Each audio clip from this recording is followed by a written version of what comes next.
경찰이 김영환 지사의 집무실과 휴대전화를 전격 압수수색했습니다. 집무실에서 지역 체육계 인사들에게 500만 원이 든 돈 봉투를 건네받은 혐의를 받고 있습니다. 사상 첫 도지사 집무실 압수수색에 지역 정관계가 크게 술렁였습니다. 김 지사는 내년 지방선거를 앞두고 최대 악재를 맞게 됐습니다. 천연물을 주제로 한 국내 최초 엑스포가 한 달 뒤인 다음 달 20일 제천에서 개막합니다. 전시관 설치가 한창인 현장을 둘러봤습니다. 여러분 안녕하십니까? 뉴스데스크 충북 소식입니다. 경찰이 김영환 충북지사의 집무실과 휴대전화를 전격 압수수색했습니다. 김 지사는 지난 6월 일본 출장을 앞두고 자신의 집무실에서 지역 체육계 인사들에게 수백만 원이 든 돈 봉투를 건네받은 혐의를 받고 있는데요. 경찰이 관련 통화 내역을 입수해 압수수색 영장이 발부된 것으로 전해졌는데 김 지사는 금품을 받은 사실이 없다며 의혹을 강하게 부인했습니다. 김은초 기자입니다. 충북 도청 도지사실에서 경찰 수사관들이 빠져나옵니다. 김영환 지사의 돈 봉투 수수 의혹과 관련해 1시간 반 넘게 김 지사의 집무실을 압수수색했습니다. 김 지사의 휴대전화를 비롯해 출장 서류와 CCTV 영상, 차량 출입 기록 등을 압수한 것으로 전해졌습니다.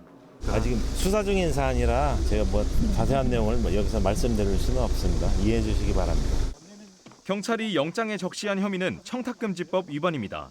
지난 6월 26일 김 지사는 일본 출장에 나섰는데 이날 집무실에서 윤현우 충북체육회장을 만나 현금 500만 원이 든 봉투를 건네받은 혐의를 받고 있습니다. 경찰은 윤현우 회장이 윤두영 충북배구협회장과 250만 원씩 모은 뒤 봉투에 넣어 김 지사에게 건네자고 말한 통화 내용을 확보한 것으로 파악됐습니다. 건설사 대표인 윤현우 체육회장은 오늘 영국 여행을 마치고 귀국하면서 경찰의 휴대전화를 압수당했는데 돈을 건넨 적이 없다며 의혹을 부인하는 것으로 전해졌습니다. 농업법인 대표인 윤두영 충북배구협회장은 김 지사에게 돈을 준 사실은 없다면서도 윤현우 회장에게 250만 원을 빌려준 적은 있다고 말했습니다. 내가 그 윤현우 회장한테 250만 원을 빌려준 건 있어. 그 돈의 나머지 흐름이나 이런 건 모르시고. 내가 그걸 어떻게 알아? 그 양반이 어떻게 했는지는 모르겠지만. 이에 대해 김영환 지사는 입장문을 내고 혐의를 강하게 부인했습니다. 금품을 받은 사실이 없으며 경찰 조사를 통해 사실관계가 명백하게 밝혀질 것입니다. 경찰은 김 지사와 같은 고향 출신인 이들 체육계 인사들에게 충청북도가 사업상 편의를 제공했는지 들여다보고 있습니다. 두 사람이 운영하는 회사도 함께 압수수색해 충청북도와 진행한 사업 관련 서류를 확보했습니다. 경찰은 압수물 분석을 마치는 대로 이들을 불러 조사할 계획입니다. MBC 뉴스 김우초입니다. 충북지사 집무실이 사상 초유의 압수수색을 당하며 공무원들은 종일 뒤숭숭한 분위기였습니다. 다음 달 영동과 제천에서 엑스포 개막을 앞두고 있는데 차질을 우려하는 목소리도 적지 않았는데요. 김 지사가 스스로 사법 리스크를 추가하며 재선 도전이 쉽지 않게 됐다는 지적도 나왔습니다. 허지 기자가 보도합니다. 충북 도정사상 첫 도지사 집무실 압수수색에 내부 분위기는 크게 술렁였습니다. 대부분 지사실 압수수색은 상상하지 못한 만큼 충격이 컸습니다. 지사 집무실에서 금품을 받았다는 의혹이 일파만파 확산되자 김 지사는 금품을 받은 사실이 없다는 내용을 대변인을 통해 밝히며 사태 진화에 나섰습니다. 도정의 핵심 현안 사업들을 위해 언론에서는 확인되지 않는 추측성 보도는 자제를 당부드립니다. 다음 달 영동과 제천 엑스포 등 대형 국제 행사가 잇따라 개막하는데 차질을 우려하는 목소리도 적지 않았습니다. 김 지사가 엑스포를 앞두고 도청 직원들의 사기와 행사 성공을 위해 오송 참사 국정조사 일정까지 연기해달라고 요청했는데 불과 하루 만에 김 지사 본인에 대한 다른 수사가 시작되면서 스스로 사법 리스크를 더했다는 비판이 나왔습니다. 내년 지방선거에서 김 지사의 재선 도전은 더욱 불투명해졌습니다. 친일파 발언과 제천 산불 술자리 논란, 오송 참사 책임론과 지역 폐기물 업체와 금전 거래 등 구설이 끊이지 않았는데 이번에는 집무실에 대한 압수수색이 이루어지면서 파급력이 이전과는 다를 것이란 관측이 나오고 있습니다. 돈을 건넨 것으로 지목된 체육계 인사들이 모두 김 지사와 같은 괴산 출신인 데다 해외 순방에 앞서 집무실에서 금품을 받았다는 의혹 자체가 도덕성에 큰 타격을 줄 수 있기 때문입니다. 더불어민주당 충북도당은 맹공격에 나섰습니다.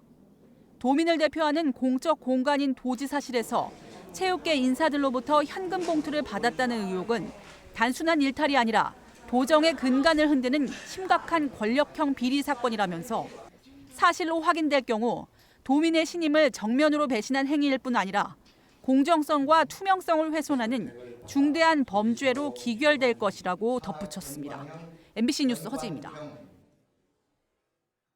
김영환 충북지사의 돈봉투 수수 의혹 논란이 새 청주시청사로까지 번지고 있습니다. 청주시의회 김성택 의원은 오늘 보도자료를 통해 새 청주시청사 시공사로 참여한 업체가 사회적 비리 의혹에 연루된 상황을 가볍게 볼 수 없다면서 입찰 과정에서 불법이나 부당한 영향력은 없었는지 전면 재검토해야 한다고 강조했습니다. 그러면서 의혹이 해소되기 전까지 사업을 보류하고 의혹이 사실로 드러나면 사업 절차를 원점에서 다시 시작하라고 요구했습니다. 오송 참사 유족과 생존자들이 모인 시민대책위가 오는 27일 오송 참사 국정조사 계획서의 국회 통과를 촉구했습니다. 시민대책위는 국정감사는 이미 한계를 경험했다며 참사의 원인을 규명하고 재발 방지책을 마련하기 위해서는 국정조사를 통한 철저하고 심도 있는 조사가 불가피하다고 주장했습니다. 특히 김영환 지사가 국정조사를 미루거나 국정감사로 대체하자고 요청한 것과 관련해 책임 있는 도지사라면 더 이상 시간을 지체해선 안 된다고 말했습니다. 중국산 전기버스 도입 중단을 촉구하는 목소리가 지역에서 커지고 있습니다. 공공운수노조 우진교통지회는 오늘 기자회견을 열고 청주의 일부 시내버스 업체가 지난해 경기도에서 중국 전기버스 구매 비리와 연루된 버스 수입업체와 연결돼 있다고 주장했습니다. 이들은 시민 안전을 위해 청주시의 전수조사가 필요하다며 비리 연루업체의 입찰을 제한하고 전기버스 공동 구매를 실시하라고 요구했습니다. 한방과 바이오를 넘어 천연물을 아우르는 국제 엑스포가 한 달 앞으로 다가왔습니다. 아름다움과 건강을 표현하게 될 천연물 산업 엑스포는 그동안 국내에서 한 차례도 열리지 않아 새로운 전환점이 될 것으로 기대됩니다. 이승준 기자가 보도합니다. 약초의 도시를 알렸던 한방 엑스포를 시작으로 한방과 경제를 연결했던 바이오 산업 엑스포에 이어 이제 천연물의 시대를 알리는 국제 천연물 산업 엑스포가 다가왔습니다. 다음 달 20일 개막하는 엑스포는 산업과 학술, 문화가 어우러져 천연물을 다루는 첫 행사입니다. 자연에서 얻어지는 식물과 동물, 미생물 등을 이르는 천연물은 의약품이나 건강식품, 화장품 등에 활용되며 미래 고부가가치 자원으로 여겨집니다. 한방이라는 그 한정된 소재를 벗어나서 천연물을 활용한 고부가가치 산업으로 천연물 산업이 자리매김하고 나아가서는 글로벌 시장으로 뻗어나가는 교두보가 될 것입니다. 현장에선 전시관 설치가 한창입니다. 엑스포의 얼굴격인 주제 전시관에선 한방과 천연산업물의 과거와 현재, 미래를 살피게 됩니다. 인공지능을 활용할 천연물 산업의 미래는 실감 영상과 미디어 아트 등으로 표현되고 산업관에선 국내외 300여 기업의 수출 상담회가 진행될 예정입니다. 천연물을 보고 즐기고 체험하시기 바랍니다. 아마 여러분들이 새로운 세계를, 아름다움과 건강에 대한 새로운 세계를 열어드릴 것입니다. 엑스포 성공을 이끌 500명의 자원봉사자도 성공 개최에 결의를 다졌습니다. 천연물이라는 낯선 소재를 관객들에게 더 잘 전달하기 위해 공부하겠다는 의지까지 밝혔습니다. 남은 한 달 동안 열심히 공부해서 관람객들한테 유익한 정보도 많이 제공해 드리고요. 제천에서 이런 게 난다라는 것도 많이 열심히 해가지고 알려드리겠습니다. 개막을 한 달이 앞둔 현재 이미 100건이 넘는 단체 관람이 예약됐고 사전 입장권 판매는 11만 장을 넘어섰습니다. 지역 축제를 넘어 국가 산업 전략과 맞닿아 있는 2025 제천 엑스포. 이제 한 달 앞으로 다가왔습니다. MBC 뉴스 이승준입니다. 시민이 기증한 억대 조경수와 조경석이 어디론가 사라져 영동군이 감사에 착수했습니다. 영동군은 지난 2022년 6월 1억 원 이상으로 추정되는 목단나무 등 조경수 48그루와 조경석 15톤을 한 시민에게 기증받았는데 최근 언론 보도를 통해 상당수가 사라진 사실을 확인했다고 밝혔습니다. 영동군은 기증재산 관리 소홀과 부적정 처리 의혹에 대해 내부 감사를 진행 중이라면서 필요하다면 수사와 감사기관을 통해 책임을 명확히 할 것이라고 밝혔습니다. 충청북도 선거관리위원회가 정치자금을 부정 제출한 혐의로 모 정당 충북도당위원장과 회계 책임자를 검찰에 고발했습니다. 이들은 지난해 하반기부터 올해 상반기까지 정당 행사에 참석하는 당원에게 교통 편의를 제공하거나 개인이 부담해야 할 과태료를 내주는 등 24차례에 걸쳐 정치자금 448만 원을 부정 제출한 혐의를 받고 있습니다. 정치자금법과 공직선거법은 선거구민 또는 선거구민과 연고가 있는 자에 대한 기부 행위를 금지하고 있습니다.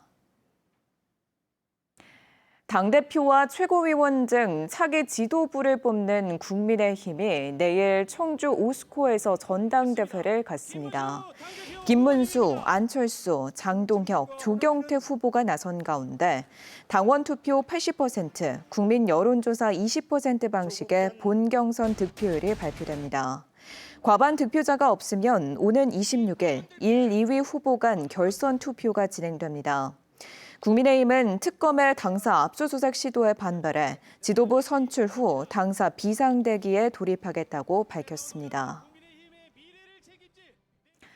충북개발공사 신임사장 최종 후보로 김순구 전 한국감정평가사 협회장이 확정됐습니다.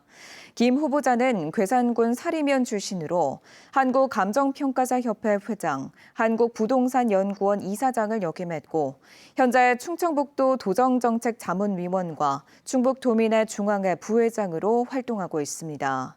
김 후보자는 다음 달 도의회 인사청문회를 거쳐 임명할 예정입니다. 충주시가 내년까지 지역 출신의 아동 문학가이자 항일 시인인 권태흥 시인의 동식기를 조성합니다. 탄금대에서 시작해 시인의 생가터와 금능동 묘소까지 3.4km 구간에 도보 50분 거리 산책형 문학길을 만들고 묘소도 정비할 예정입니다. 충주시는 시민들이 자연스럽게 동시를 접하며 권 시인의 문학 정신과 삶을 되새길 수 있도록 동식기를 조성한다고 밝혔습니다. 충북의 기업 대출과 가계 대출이 모두 큰 폭으로 증가했습니다. 한국은행 충북본부에 따르면 2분기 충북금융기관 여신은 67조 7,222억 원으로 1조 4,616억 원이 늘어 6,120억 원 증가한 전분기보다 증가폭이 확대됐습니다. 지금까지 뉴스데스크 충북 소식이었습니다. 고맙습니다.